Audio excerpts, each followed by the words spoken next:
Is addiction whispering in your ear right now? Maybe saying something like this, maybe saying, "You have messed up way too many times. God is done with you." Well, I came across a Bible verse that says completely otherwise. And I'd like to talk about that in this video. Hello, everybody. Welcome to Sober Stacker.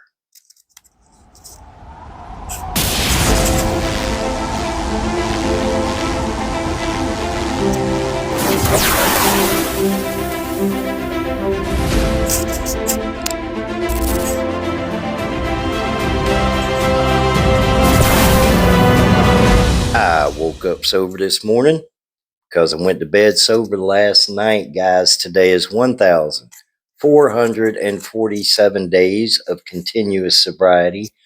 1,447 days since I felt the most amazing, powerful, peaceful moment I have ever felt in my life.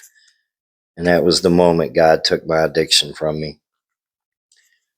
Before I get into this video, I want to talk about what addiction does to you, what the addicted brain, even in recovery, what you feel, what I feel. I can't project what you feel. I have been trying to record this video for an hour and a half, and I actually had to stop because I was getting frustrated because I really want to talk about this Bible verse, because I honestly think this is one of the most powerful, true verses when it comes to God talking about addiction. But I have been struggling for the last hour and a half to get through it because of feeling of inadequacy, feeling that I don't have the right to talk about this, that I don't have the words to talk about this, that I'm going to bumble it, that I'm going to, make a fool of myself when I try to talk about it. So I stopped. I went and got me a cup of coffee, and I went into my room and I prayed. And I told God, well, I didn't tell God, I asked God to help me get through this because I really want to put this information out there that maybe somebody who isn't struggling right now with addiction will hear this and maybe get the help they need and get the help they deserve, and let God in and let God heal them like he did me. And I understand what's going on. It's Satan putting these negative thoughts in my head, telling me, "You're no good at this. You can't do this. You can't talk about the Bible. You don't read the Bible enough. You don't go to church anymore. Ever since you moved to Tulsa, you got away from your church family. You don't have a new church family up here." All of these thoughts come into my head, and it is the addicted brain still telling me that I am not good enough, that I am not worthy, I'm not capable. And that right there is 100% false. I am very capable and very versed in addiction. The Bible? No, not so much. But let's talk about this Bible verse that I came across. It is 1 Corinthians 10:13. Thank you guys for letting me rant for a little bit. I had to get the devil out of my head there and let God in. 1 Corinthians 10:13. If you are struggling with addiction, you're just deep in addiction right now, and it doesn't matter what the addiction is. I'm not specifically, yeah, I can talk. It's 4 a.m., guys. I'm not just specifically talking about drugs and alcohol. I'm talking about any addiction: lust, food, gambling, whatever. But 1 Corinthians says, no temptation has overtaken you except what is common to man. And God is faithful. He will not let you be tempted beyond what you can beat. But when you are tempted, He will also provide a way out so that you can endure it. I wanted to break it down. All right. Now, I wanted this, like I said, I wanted this to come across all professional, all sounding. I'm not a preacher. I'm I'm a YouTuber. I'm a sober dude, almost 4 years sober. Let's just get into what this means. No temptation. We're not alone. All right. The addiction is not some shame that we alone, not just us, deal with. It's a human thing. It happens to everybody. No person on this planet is not fighting something. Some fight alcohol, some fight drugs. Like I said earlier, maybe gambling, food addiction, pornography. You know, there are so many addictions out there. We are not unique, I guess is what I'm trying to say. But addiction, I mean, it can make us feel that way. It makes us feel like that nobody understands, nobody knows what we're going through. And it can make us feel like we're beyond help. We're beyond, like I said earlier, addiction may be whispering to you saying you've messed up way too many times that God is done with you. That's just not true, man. Because the verse destroys that lie that addiction tells to you. We're human, but we're not hopeless. We're not weird. We're definitely not cursed. And we are just not the only one. We are a human being and we struggle. But God is faithful. God has the heart and the faithfulness even when we don't. We feel like that we've hurt everyone because we have. We've broken promises.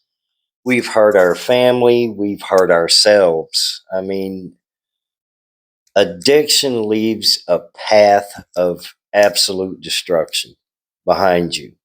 And dealing with the regret and the shame and the memories, I encourage you, don't harp on it. Repair past relationships when possible.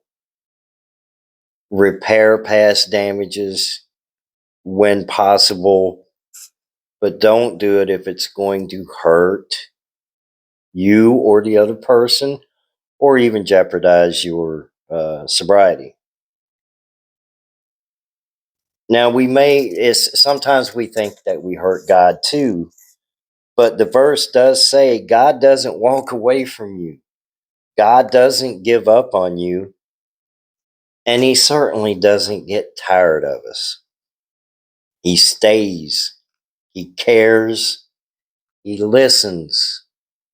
I am 8 minutes and 50 seconds into this video just being myself. And that's what God was telling me, I'm sure.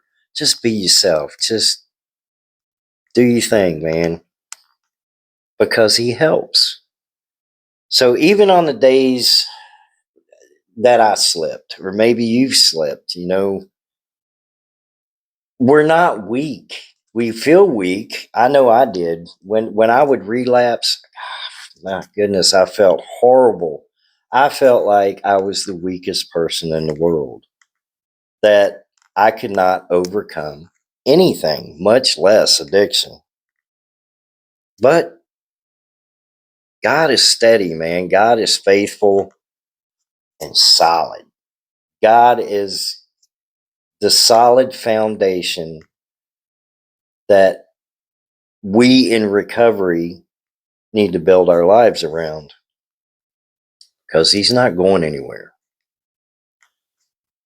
He will not let you be tempted beyond what you can bear.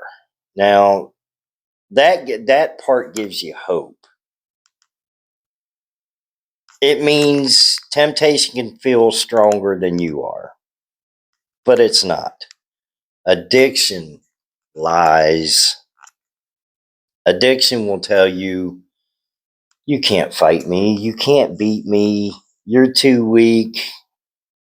Just give in, man. Just give in. Don't do that. Like I said, do not give in to addiction, because the minute you do, if you give up, it's going to crush you. What does the Bible say about giving in? It says God knows your strength better than we do. God knows our strength better than we do. He knows exactly what we can handle, and He will never let a temptation hit you that is impossible to beat. That craving that we feel, when that craving comes on, we feel like a hurricane is hitting us. We feel small and weak and vulnerable, I guess. I mean, it's just an impossible, in our minds, it's an impossible situation to get through. That craving, it may be stronger than us, but it's not stronger than God. We are not powerless. We are stronger than we think. And keep this in mind too, when that craving hits,